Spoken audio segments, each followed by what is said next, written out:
I think tonight was another one of those beauties in the eye of the beholder type of games because honestly, I was pretty thoroughly entertained with that entire second half. Now, the first half of that game, I do think was one of those where there was just a lot more sloppy offensive play than there was really defensive highlights. Like, there was a lot of penalties in that first half and just a lot of sluggish offense that we saw. But I will tell you this, that second half, that was really good defense, and the offense has just made some key plays in key moments. I mean, particularly the Eagles obviously pulling out that game. They came up big right there at the end. So I was really impressed watching both defenses tonight. They definitely both came through in a big way tonight, and the Eagles just made more plays than the Packers. But what made it really fun was that we had a big matchup in one of my dynasty leagues this week, and that entire game tonight was very much like it was going to determine who won tonight in that matchup between himself and me. So I was definitely happy that A.J. Brown did nothing for him, and Josh Jacobs was just not good enough to overcome the drought that he had, in the deficit that he had from me in that game. Obviously, you're not here to listen to me recap the game and recap my fantasy matchup this week, though. I got to go through what I got right and wrong in week 10 fantasy football, and there's plenty of both. It was a big week for sure for fantasy, and this is what I do every single week. We go through what I got right, what I got wrong every week in fantasy football just to make sure that we're being completely transparent, because I don't think you can move on without doing this once a week. So I do it every week. Like the video, subscribe to the channel to show your support if you appreciate when I do these videos, and go get a team breakdown from me and join fsroundup.com to make sure you get access to premium features. So the first thing that I want to start out with, this one predates back to the offseason, and I do think that, again, I kind of covered this last week when I was saying, in life, there's changes that can happen to anybody's life, and it could be the smallest thing, like going to take another route to work, or, working out. Instead of at 4:30, you go at 6:30 every day now. Like, just one tiny little detail like that, changing it can shift a lot of things in your life, and you don't really think of it like that beforehand, but then you get into it and you get into the new routine, you realize, oh, there's different things, that are happening in my life. Well, a lot of people just don't apply that to football, and I think it's really short-sighted. Like, I don't understand why it's like a hard thing to contemplate and to accept in fantasy football terms. When there's a coaching change, that's not always the best thing. Like, it can be for certain players, right? I mean, I talk about this with quarterbacks all the time and wide receivers. Rashid Shaheed benefited from Tyler Shough last week before he got shipped out of New Orleans. You know what I'm saying? So, like, coaching changes matter too. And I remember saying all offseason that Ben Johnson leaving Detroit was going to be a massive deal. And what I predicted was that we would see a lot of the big three in Detroit this year, which was Amon-Ra St. Brown, Jahmyr Gibbs, and Sam Laporta. And the whole reasoning I said that was behind the fact that it is so hard, and you are not giving Ben Johnson credit enough if you thought that John Morton, a guy who I just got a red flag this situation. And I think this is why a lot of people come to my channel, is because you're not getting this information at other channels. Nobody else pays attention to the in-depth, like, nasty details in the offseason like I do. I have a red flag up with a guy who's John Morton's age, in his 50s, and is a first-time offensive coordinator. If you're a first-time coordinator in your 50s, I'm sorry, but that means a lot. Like, that probably says that along the way, on the many stops you've made in your career, many teams have come to the same consensus, which is that you are not a play caller. And I believe that, you cannot maximize all those weapons in Detroit to the best of their ability like Ben Johnson did if you're not Ben Johnson. And what we saw for many, many weeks was Jameson Williams was well underutilized. I mean, people dropped Jameson in fantasy, and I said don't do that, but people did. And so very unreported fact this week, and I'm not even sure if most people have heard it by now. Dan Campbell took over play calling for the offense this week. And is it a coincidence that Jameson Williams just had his biggest day of fantasy football? I would say it's not. I'm not a real big coincidence guy in every aspect of life, if you know what I mean by that. So I don't find it a coincidence at all that Jameson Williams has his best day in fantasy with Dan Campbell calling the plays. And not just him, Jahmyr Gibbs has a great day. Jared Goff has a great day. So John Morton, man, like I had called this one from the get-go in the offseason. I did not like, first of all, losing Ben Johnson was always going to be a loss. Like, that's one of the best play callers we've seen at offensive coordinator in a long time. That guy was elite. But when you moved from that guy to a 50-year-old, a coordinator, an offensive coach in his 50s who had never been a coordinator at any other stop, I had that immediately red flagged because it just doesn't make sense. Like all these young offensive guys, McVay, Shanahan, LaFleur tonight, who didn't look great, but like LaFleur and Ben Johnson, like they're all young guys who became coordinators because they couldn't be overlooked. Like their nose and their knowledge and their ability to call plays was spotted very early by multiple franchises. So it never added up to me, this whole idea that John Morton was going to be a good coordinator, and it didn't turn out to be the case. So here's something I got wrong, and this one, I'm done with it. I'm done with it because I've seen the light. So this goes back to Thursday night, and I had been sticking by Courtland Sutton's side for weeks. Like, this isn't just this past Thursday night. This is the week prior and the week before that. Like, I have been sticking by Sutton's side for way too long at this point. And I'm done with it. I'm totally done with it. I mean, Courtland Sutton, in what should have been a great opportunity, Courtland Sutton was atrocious. I mean, he was absolutely abysmal in that game versus the Raiders. And again, that should have been a great matchup for him. But maybe it was, in hindsight. Which leads to a bigger problem. If it was a great matchup, then what's going on in Denver? And this is something I said on today's wide receiver rankings video for rest of season. I've said this over the last several days because it's become pretty apparent to me that the wide receiver one in Denver is now Troy Franklin. It's Troy Franklin. And this is what I always say about chemistry with wide receivers and quarterbacks.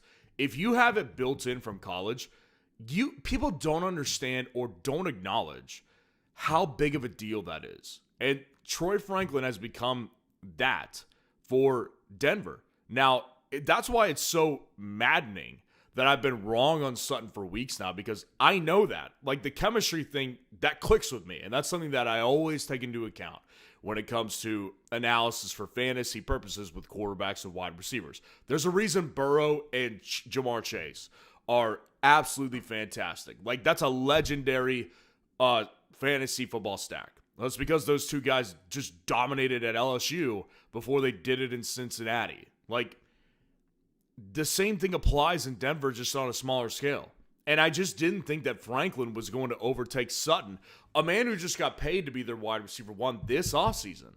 So, very, very strange what's going on in Denver. I don't think Bo Nix is very good, but I can tell you this. He does not prefer Sutton anymore as his wide receiver one. And I'm done sticking by it. I'm done. I've always had a soft spot for Sutton. I always liked him back when he was really young in the league too. Like, I always thought he was a good player. But it's become clear now. Like, this is not going to work for fantasy football as a wide receiver too. He is not only too volatile, it just hasn't been good enough and not consistent enough. So, bad call on Sutton this past week.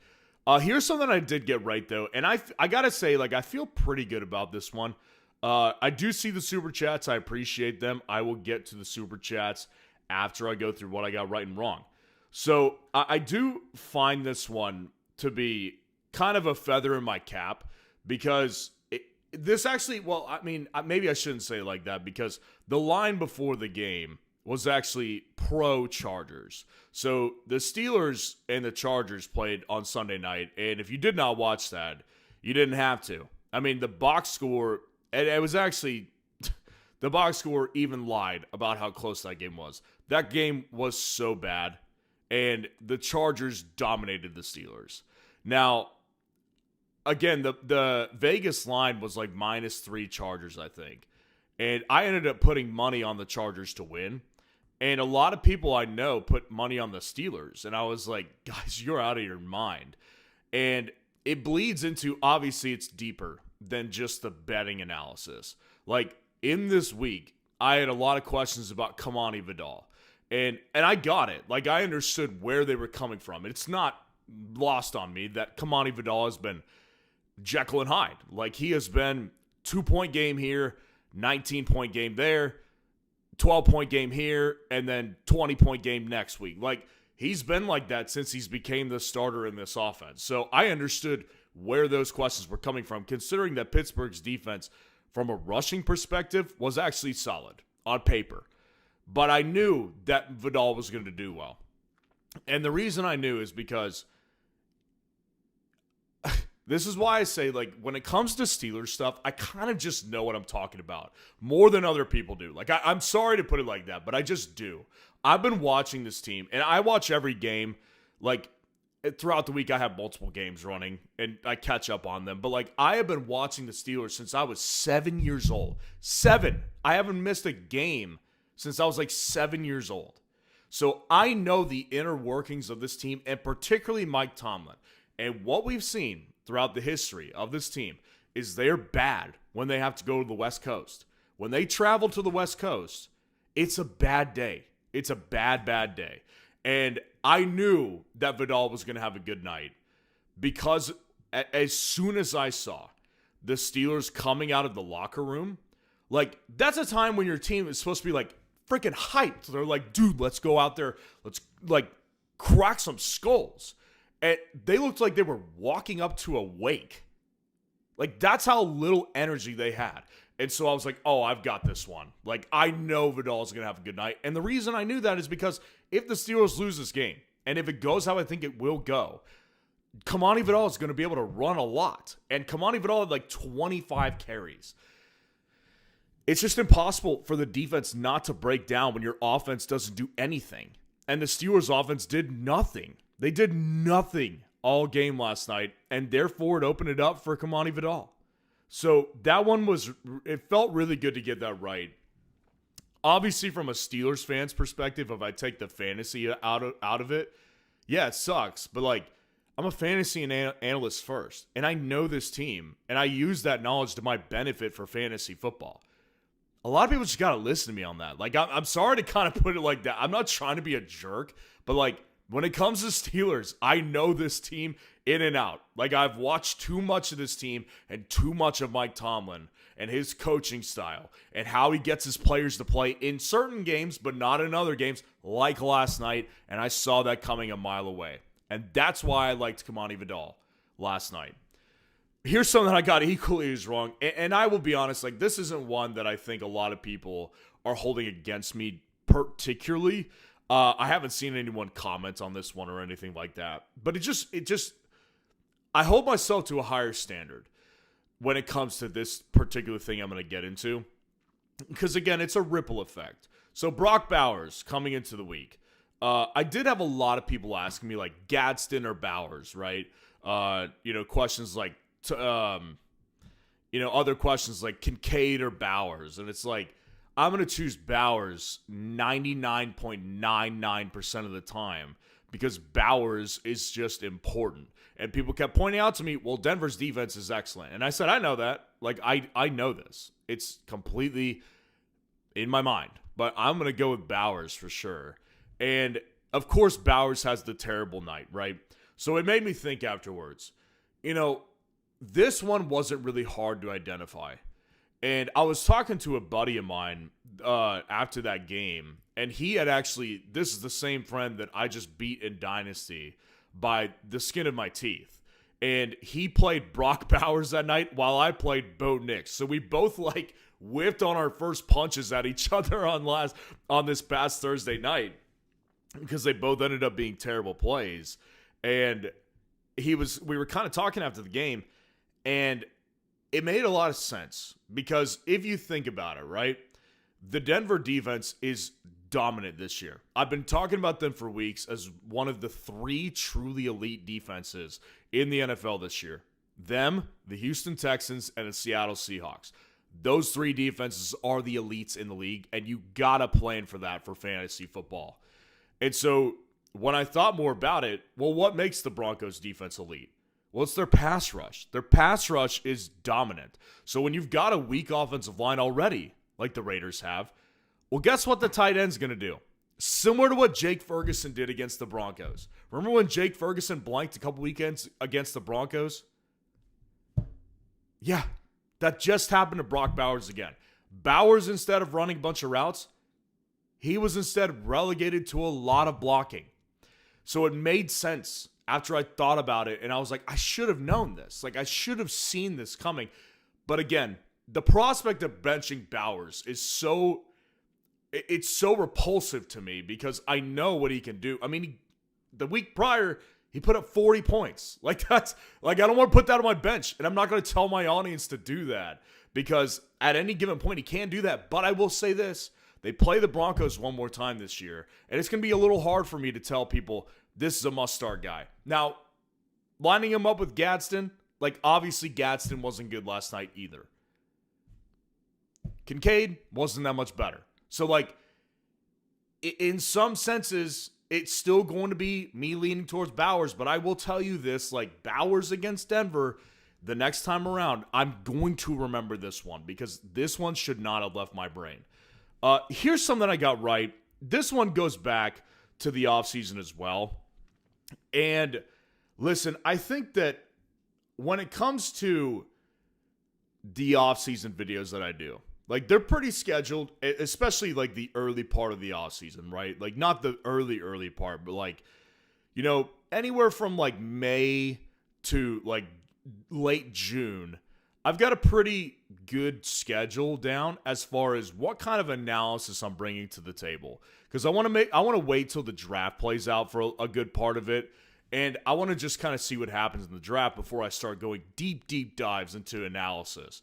And I do some more like alternative analysis on my channel, right? So one of the analysis videos I did last offseason, and the one I also did this one in the 2024 offseason, was I wanted to kind of see if I could identify a wide receiver's cliff. And, you know, when the average age was that a great wide receiver, I'm talking like, you know, top 5 wide receiver in a generation, right? I want to know when they fall off. And then I kind of want to from there just see where the average ones tend to fall off as well. And I did a lot of in-depth research about this. You can find this video from this past offseason. You can also find it from the previous offseason as well. Like, I went into this pretty deep. And so there were 2 guys that, when I say these 2 names, I'm about to say these 2 names, it's going to sound like I'm totally dunking on injured players. And it's going to sound cheap, like a cheap shot. And I promise you, there's a reason I'm going to bring these 2 names to the fold. Tyreek Hill and Mike Evans. So for those of you who have been with me all offseason, you knew from day one I was off of Tyreek Hill. Like, I didn't want anything to do with him in fantasy football. The price was too steep for me, and I fully believed in my research. I was like, the cliff is here. Like, I'm out on Tyreek Hill. And listen, again, I am completely aware that to a lot of people, this take is going to come off as a cheap take because these guys are not here to defend themselves with their play because they're both injured basically for the entire season. Well, here's the problem with that argument, which is that the research I do for this particular topic, it's not just about performance, right? It's not just about like, hey, 1 year, this player did really, really well, and then the offseason hit, and then the following year, he just came out. He didn't get injured, but he wasn't the same guy. It's not just about that. The research I do has highlighted a lot of players in previous years. Guys like Demaryius Thomas, rest in peace. Guys like DeAndre Hopkins. Guys like, you know, really good names over the last like 15 years that got injured and then weren't the same. And so it would indicate a couple things, right? Number one is that when you get older, your body just starts to break down. I mean, think of how average humans, like us as people, like you get older, you're starting to like hurt on your side more. Like you did a twisting motion or you like tried to open a jar of pickles and you're like, dude, my wrist. Like average people, we deal with it every day, but you just like, and I get this, but like we put athletes on a pedestal from a physical perspective. And I get that. Like they are physically gifted humans way more than you and I. But I will say this, like they're still humans and they still will break down. I mean, I'm a big, but in my past life, many people don't know this and I wouldn't blame you because look at me now. I mean, I do not look like I have the bodybuilder's physique, but back in a previous life, I was into men's physique, bodybuilding competitions. And so I was big in that world. And if you know the name Ronnie Coleman is the best bodybuilder of all time. Strongest bodybuilder for certain. You could argue physique. You know, I could get deep into that topic. Like, I like Dorian Yates, Lee Haney. But from a strength standpoint, Ronnie Coleman was the strongest bodybuilder ever. Look at the guy now. Like, the guy can barely walk. It's sad. But that's my point, is that these guys, they break down over time. And so from a wide receiver perspective, you start making these shifty moves. Look at what just happened to Davante Adams yesterday. Davante Adams he was just trying to break a route, and his oblique just tightened on him. Like, that doesn't happen to him 5 years ago or 10 years ago. That happens to him when he's in his mid-30s. And it makes sense. So it's not just from the performance perspective. It's also from an injury risk perspective and why I was off of Tyreek Hill and why I was mostly off of Mike Evans this year. Because when you get to that certain age point, you become a risk of physical, you become a risk of injury. It's a huge risk when you're taking these guys that high.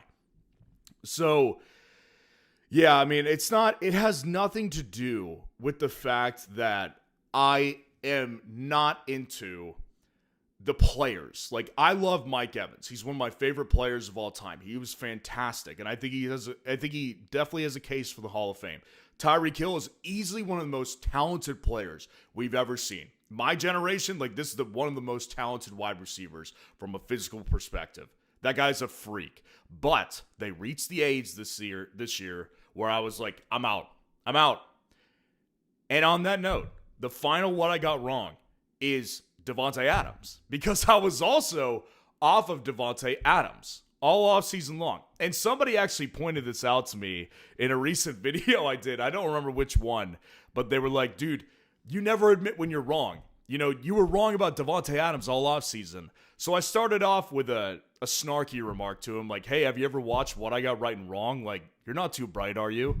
Like, I started it out with that, but they were right in the sense of, you're right, I actually haven't talked about how wrong I was on Davante Adams. You could go back to this offseason, and in the archive of videos, like 2 months ago probably, I put together a full, rankings list of the top 10 most overvalued players in 2025 fantasy drafts. Davante was up there. And I was very adamant about it because it went back to this age cliff thing that I'm talking about. Now, 2 out of the 3, I was right. Tyreek Hill, Mike Evans, Cooper Kupp's in there as well. But that one was pretty obvious to me, and he wasn't as high of a draft pick. Davante Adams, though, has been worth every bit of it. And here's the thing. So Davante Adams yesterday, like I just kind of mentioned, he goes down to an oblique injury after just trying to break a route off. And that's a concerning thing because, that's kind of crazy that your body just kind of shut down on you. But again, that kind of goes back to the age thing. But the bottom line is this. I think that even if he misses the rest of the year, it's kind of the Christian McCaffrey argument that I made. And I've seen a lot of people discuss this. If Christian McCaffrey stopped playing today, right, and he didn't play another game in 2025, he would have done a great service to all of us who drafted him already. And I don't want this to happen. I've got Christian McCaffrey in several different leagues. I want him to continue playing. I got him at a great value this year. But the bottom line is if he stopped playing right now, he would have done his job. Like, he would have gotten so many teams to the playoffs. He got you in the door. And I think the same with Devontae. Like, if you had Devontae, you've been playing this guy, and he's been getting you wins consistently. End zone trips, his chemistry with Stafford has been better. Like, it's just been really good. So even if he stopped playing today, and this was the last game that he played of the season, I would still be wrong on Devontae because he was worth the price. He was. So, yeah, I mean, I just think there's right. It's not 100% research, this particular topic, the wide receiver age cliff, but there is definitely merit to it. And then there's also misses like Devontae Adams. So that was what I got right and wrong. That was a fun one tonight. Like the video, subscribe to the channel to show your support. I see I'm getting a lot of bodybuilding comments.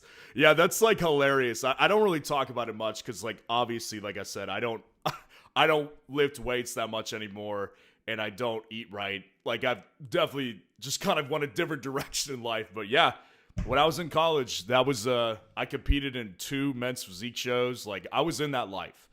Football was always like, still the one I love the most, but I couldn't play that. So I was like, you know what? I'm going to channel this energy somewhere else. So anyways, we'll go through the super chats that I got, and then we'll get out of here tonight. Football the Noche, appreciate the super chat and appreciate your patience. I'm really low on running back, but I need to drop one. Should I drop Chuba or Monungai? And which defense should I get? Atlanta or Cowboys for week 11?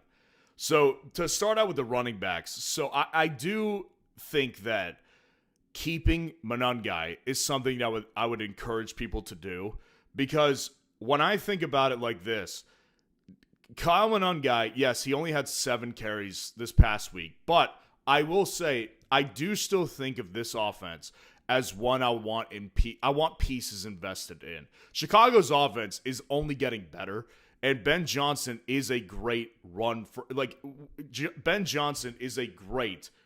coach. That guy can run the ball very, very well, and he likes Kyle Monungai. Like, that has been proven over time, is that he is a big Kyle Monungai type of guy.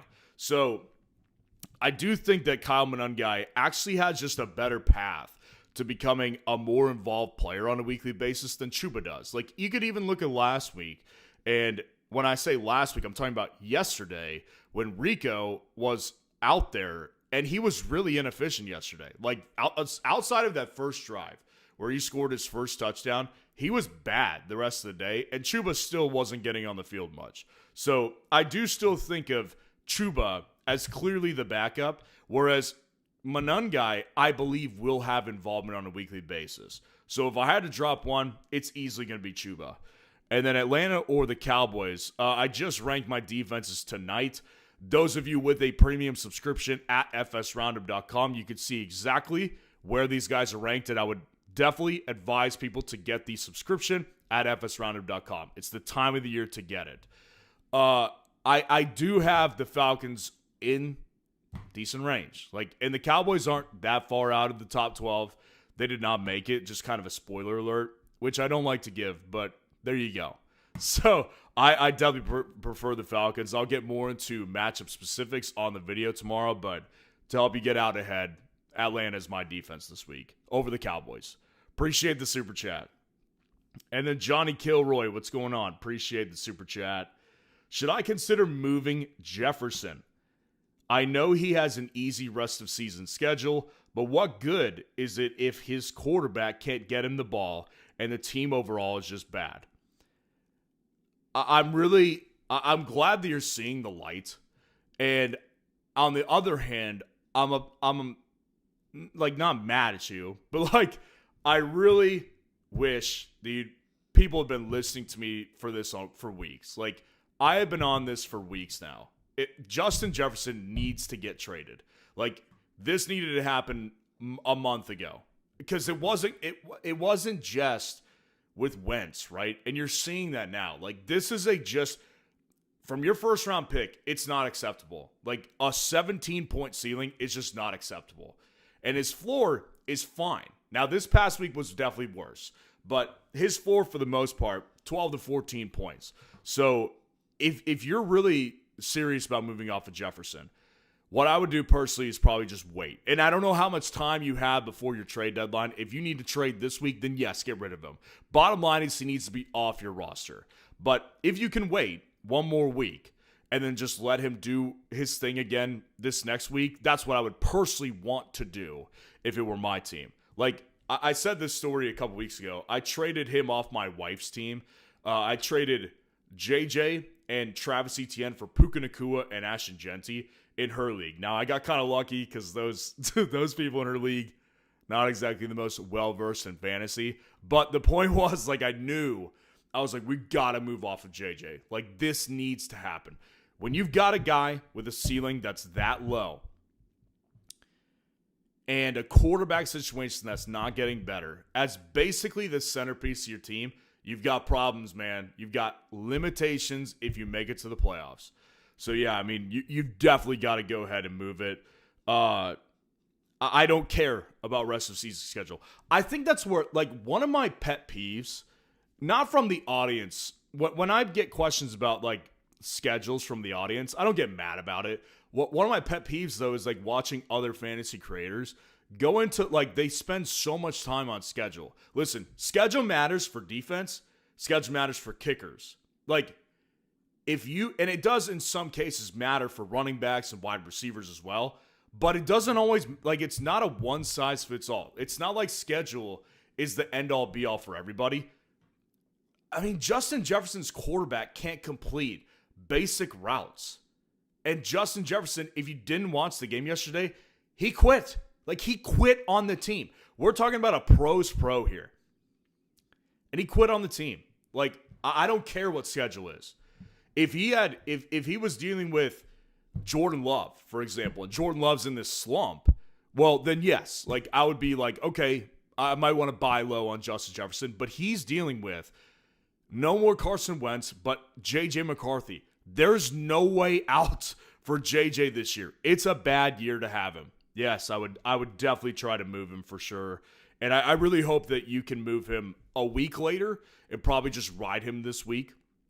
But I get it. Timing right now is definitely dire. And if you guys want full team breakdowns from me, there is a link in the description and a link in the chat. You can get a full team breakdown from me. We can discuss trade ideas, waiver wire ideas. We could just find ways to make your team better for the playoff run. Appreciate the super chat, Johnny. And good luck trying to trade Justin Jefferson away. And then the final one of the night, Adrian. Adrian, man, good to see you in here. Appreciate the super chat. Would this be a good trade? My Swift Mayfield for Amon-Ra St. Brown. I have Josh Allen and Rico. Your thoughts on Joe Burrow? I put Joe on IR. Yeah, it's interesting. Joe Burrow, to start out with that, I was not expecting what we saw today, which is that Joe Burrow, he didn't return to practice, did he? They just opened up his practice window. I think that's what happened. Let's go vet that. I mean, I can't imagine. Okay, so he did. He did practice today. I'm sure in a limited I'm sure he wasn't full practicing it. But, I mean, that is huge news. Like, that's huge news, and I was not expecting that. Completely came out of left field. And, I'm glad people held on to him because if I didn't have him on any of my teams, personally, I thought he was a little overpriced this year. But if I would have had him, I would have dropped him. And I know I told people in team breakdowns to drop him. So I really do think that in the sense that Burrow could come back and have a decent part of their schedule coming up, I'm fine with holding him, particularly because he has a lot of value on someone else's team. And because the reality is, like, most leagues, you cannot trade him because your trade deadline is passed. And I understand that. So I do think that just from a keep away perspective, I like Burrow.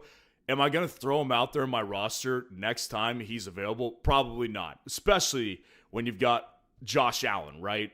You've got Josh Allen already, so you don't need to do that. But you can keep him away, which is good. But yeah, I mean, I definitely, like, that's freaking awesome. For T. Higgins particularly, like, that's a really big one. And then the trade Swift Mayfield for Amon-Ra St. Brown, I would personally do that in a heartbeat. I mean, that makes a lot of sense. I'm not sure if it makes sense for the other team, but it makes sense for you. This seems like a super flex league. It does seem like a super flex league. And in which case, it's still worth it for me. Like, especially if you have Josh Allen already and you could possibly get the return of Joe Burrow at some point. I do think that Swift and Mayfield for Amon-Ra St. Brown makes a lot of sense because you're going to get a huge upgraded wide receiver. And especially if it's a one quarterback league, it definitely makes a lot of sense to just go ahead and it just makes a lot of sense to go ahead and upgrade at a more key position when you've got Josh Allen already. So yeah, this one makes a lot of sense to get Amon-Ra St. Brown. Appreciate the super chat, Adrian. Just want to address someone here at the bottom. So, bane of your existence. Let me get. Can you put your email in the comments? Because I don't think that I've seen. I mean, maybe I don't know your email off the top of my head, but I would like to get this solved. Like, you can ask a lot of people. People get responses from me. This is not a fraudulent thing. Like, I offer team breakdowns. And everyone who asks for one, they get them. Now, I did go through a period of time, and I was very transparent about how they were going to take longer. But, I mean, everyone who's asked for one has gotten one, with the exception of about, I think, two people right now pending. So, I don't think you're one of them. So, maybe it got lost in translation, or maybe we didn't get the email.